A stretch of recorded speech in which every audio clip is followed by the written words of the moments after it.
Pavage.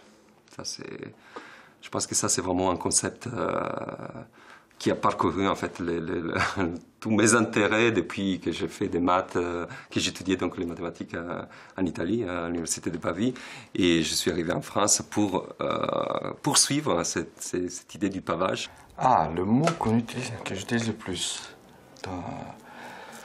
Géométrie, je dirais. Je pense que c'est géométrie. Alors là... Un mot de la langue courante, vous voulez dire, ou un mot technique Alors, pavage, ça veut dire plein de choses, ça veut dire symétrie, ça veut dire géométrie. Et dans la musique, il y a plein d'exemples dans lesquels la notion de pavage est centrale. Mais je pense qu'en fait, on aime bien utiliser le mot moral. Je ne sais pas si c'est le mot que je dis le plus, mais votre question m'y fait penser.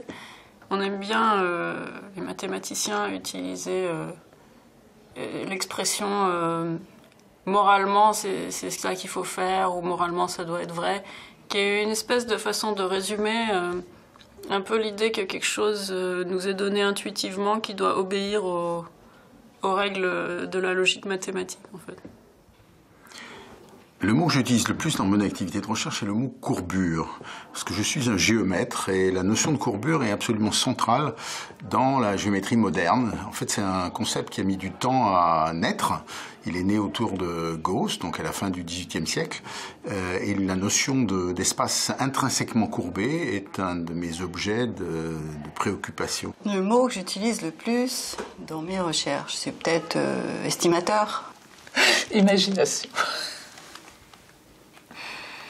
Moi, je suis une statisticienne, donc ce que je fais, c'est effectivement estimer des phénomènes, leur ampleur, leur cadence, leur maximum, leur débordement.